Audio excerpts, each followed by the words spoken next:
Hi everyone. Here's another edition of Book Scoop. I will talk briefly about two picture books, And I have a young adult fiction book. but first we will mention a few programs that we have this month. Yeah. Sarah. Why don't you do Lunchtime Tales first? Okay, Because that's okay. coming up first. Okay, Lunchtime Tales. Lunchtime Tales are at noon behind the fire department in Homer. It's some activities, books, and a craft to take home. Please come, bring your lunch, and enjoy Ashley's Lunchtime Tales. Yeah, so it starts every Wednesday at noon. Yeah, starting And so- July 10th. Yeah. And it goes through August 20, whatever the 20 something of August is. That's a Wednesday, 21st or something like that. Yes, the first in the 20s, because the Yeah. last week there will be no program. Yeah. We also have 3 adventure evenings coming up. Our theme for the summer reading is Adventure Begins at Your Library. So our first one is Adventure with Science. We're going to do an egg drop. If any of you were in Science Club long ago, you knew that about egg drops.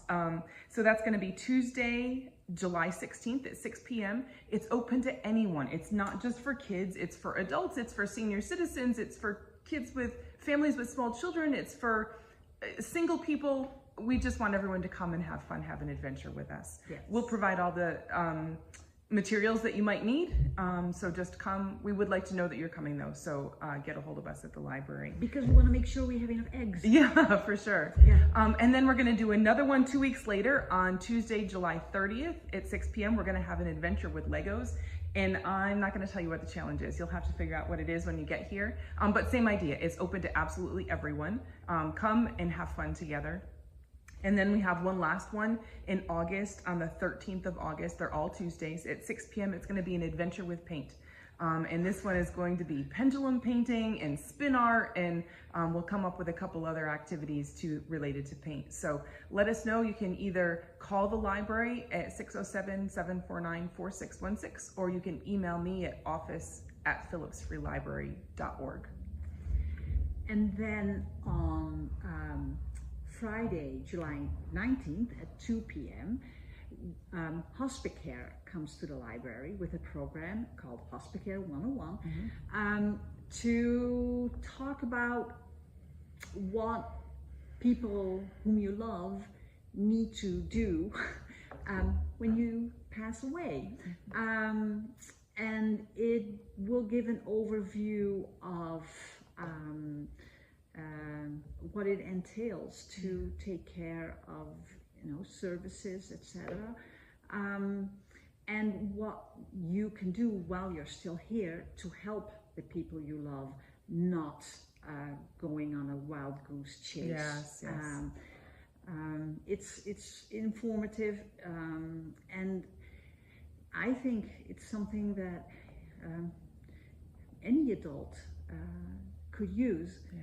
Because tomorrow is promised to no one, Right. And it's better to review it 5 years from now than to not have it at all. That's right. Yeah.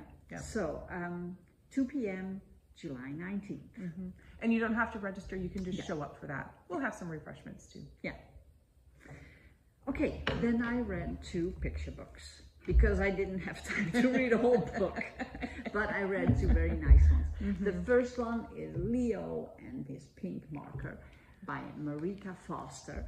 Leo is a little boy who likes to color outside the lines, and he does that. He does what is, I think, every parent's worst nightmare when kids are alone with markers at home. But he does realize that one prized thing should not be marked on. How his moms react to that when they come home, I'm not gonna say. Read the book. It's a lovely read. Leo and His Pink Marker. And it's an impressive marker too, because he colors a whole lot with that marker. Yes, it's an impressive marker. I want to know where they make those. Yes. Then I also read We Go to the Park by Sarah Stridsberg. It's translated from Swedish. This is not a normal, a regular picture book, what you think of as a regular picture book. It's a young adult picture book. It has beautiful art in it for pictures, and the text is in verse. It is a sort of philosophical text about life, about nature, and there's one verse that I just really liked, so I wrote it down. I'm going to read it. Some say we came from the stars. We don't really know, but we go to the park anyway. So this is more, a book when you have a half hour in the evening to look at and ponder. We go to the park. You'll find it upstairs on the mezzanine because it's a young adult book. That's right. And I read 49 Miles Alone. I just got back from a trip from Utah with my family and saw that this takes place in Moab, and they go on a hiking trip out in the way out. And so I thought, I have to read this one. I'm glad I read it before we went hiking though, after we went. It is a bit of a thriller. These two girls, they're cousins. They're 18 and 19 years old. And one of them, 1 year before, this is right in the very beginning, 1 year before she was raped. And that is the very beginning of the story. And the two cousins had been great friends before that. And the one went back home, and it was her cousin who was raped at a party. And so, as you might imagine, there's lots of feelings around all of that. And they hadn't really spoken to each other much. They both felt pretty awful about absolutely everything and didn't know how to talk to each other. So they decided to go on this hike, which is something that they have always done. And this hike is a little bit more than they end up expecting. It's a 49-mile hike, which is what they plan to start with. But there are flash floods. There are not great people that they run into. There are animals that they run into. It's a very trying time. There's injuries. But it is pretty thrilling. They work through a lot during that time. It's just a couple days, but they work through a lot.